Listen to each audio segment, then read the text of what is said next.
Good afternoon. Hope you're having a great day. So I want to tell you Dvar Torah today, but it's probably one of the first Dvar Torahs I said in a large setting. I wouldn't say the first. I spent some years in Florida. Maybe I spoke there, but this was when I was on the Chabad Peace Corps in this summer, if I'm not mistaken. And let me tell you about the Chabad Peace Corps for a minute, and then I'll tell you my story and Dvar Torah that I told them. So the Chabad Peace Corps, when Kennedy came out with the Peace Corps in the summer of, I don't remember which summer it was, when Kennedy came out with the Peace Corps and asked Americans to volunteer this summer and to go to countries that were impoverished and help them out and give their time to make a difference. The Rebbe said that everything has to have a spiritual connotation to it. And the Rebbe asked Chabadniks to give their summer and go on the Chabad Peace Corps, which took us to countries and cities and states where there wasn't a settled Chabad. And there they would spend 2, 3, 4 weeks and inspire the community, make classes, make programs, bring mezuzot, tefillin, anything else that was needed.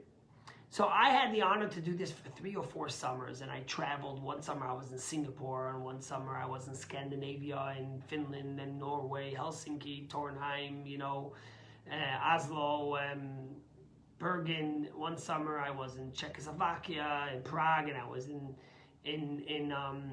Luxembourg, and so on and so forth. And one summer I spent 6 weeks in Germany. Now I always told myself I'd never go to Germany. But this was different. I wasn't going as a visit. I wasn't going on a vacation. I was going to small, remote communities to inspire them in their Judaism. And I have stories I could tell you that would blow your mind with what I encountered there. There was about 100,000 Jews living there at that time. They had just doubled because when the gates to the Soviet Union, to the Iron Curtain fell, 50 or more thousand Jews moved from Russia to Germany, as Germany wanted to take them in and welcome them back.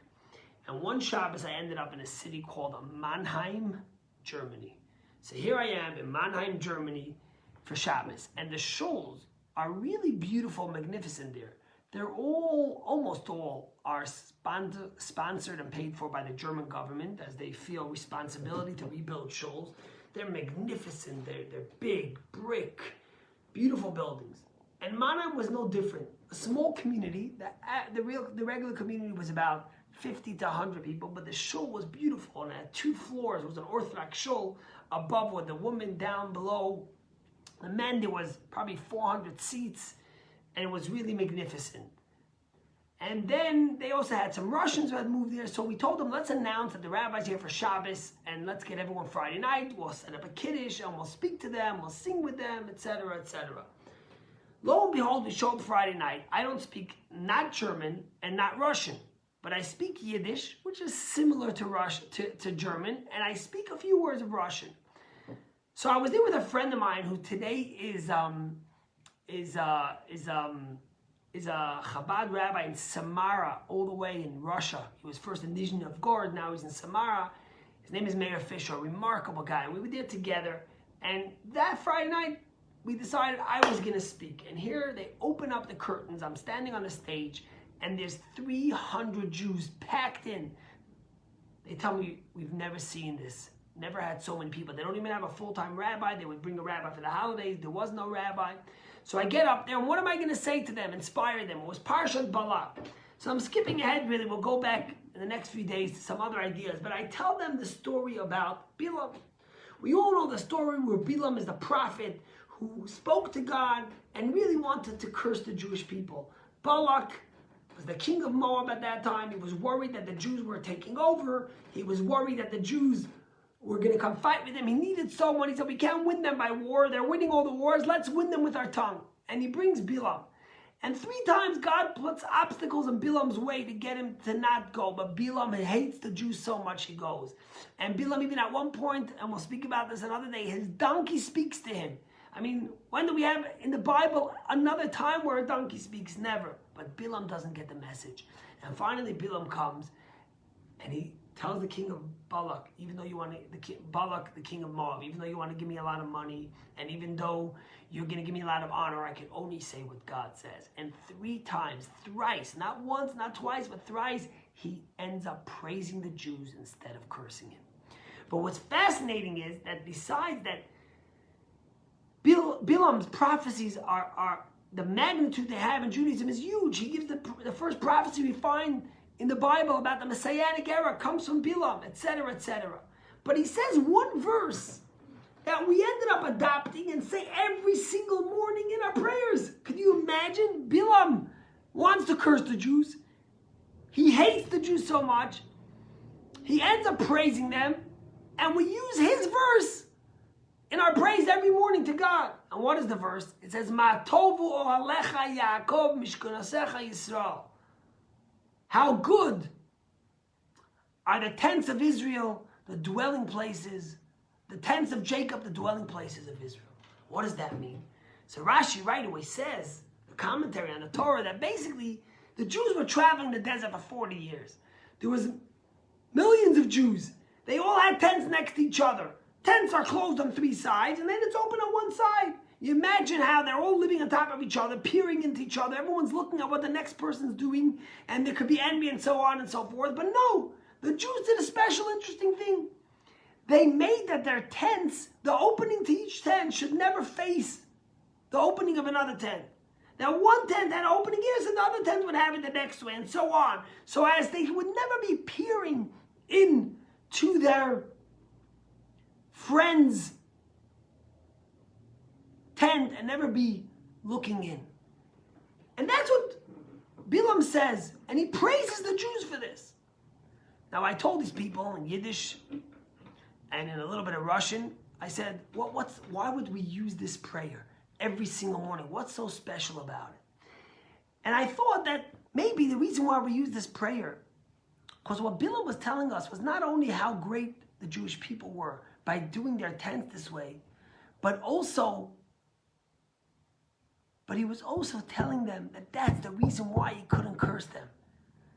Let me explain. You see, Bilam said to the Jewish people, Ma tovu alecha Yaakov, when you're able to move your tent from peering at the other guy, when you're able to give respect and privacy and not be envious and jealous of your fellow Jew, then Bilam can't curse you. Bilam can't hurt you. No matter how prolific he is in his speech and how prophetic he is, the strength of the Jews united didn't allow Bilam to curse them. And that's why we put that prayer every morning. And in fact, right before that, the Alter Rebbe put into the Siddur that we say, I accept upon myself to love my fellow just like myself. And then we say the praise of Bilam. Because we recognize that that is the key to Jewish survival, to not letting the anti-Semites and the bigots and those who hate us overcome us. In Yiddish, we say farginen. There is no word for it in English. In Hebrew, they created a word which says lefargen, which means when you're happy for someone else's success, you're not envious, you're not looking over their shoulders, but you're really joyful for what they have accomplished and what they're doing. That's what Bilam was saying. I look at your tents. I look at you and I see how you allow someone else the space to grow, to succeed, to be happy, without being in their face.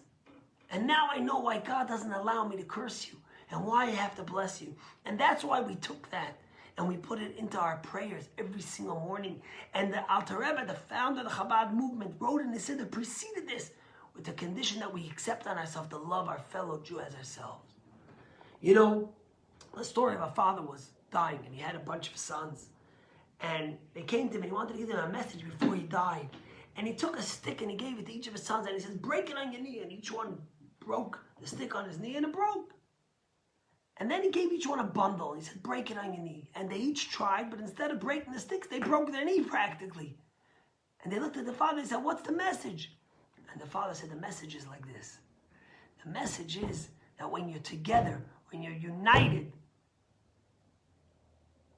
no one could break you. And that's what Bilam was saying. When the Jewish people have their tents dwelling in the way they do, then there is no one that could curse the Jewish people. There will only be blessings. Look at what the world we live in. how much strife there is, how much animosity, how much jealousy. Such an important message in our day-to-day life with our siblings, with our community members, with our family, with Jews across the world. Are we standing up for each other? Are we united?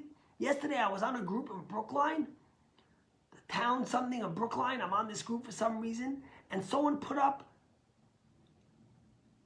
an invite to an event happening at Town Hall today, which was titled Defund the Police and Defend Palestinian Land, sponsored by BDS to target and fight the lone Jewish state. They don't worry about Syria. They don't worry about Saudi Arabia. They don't worry about Egypt, about Iran. They're worried about Israel.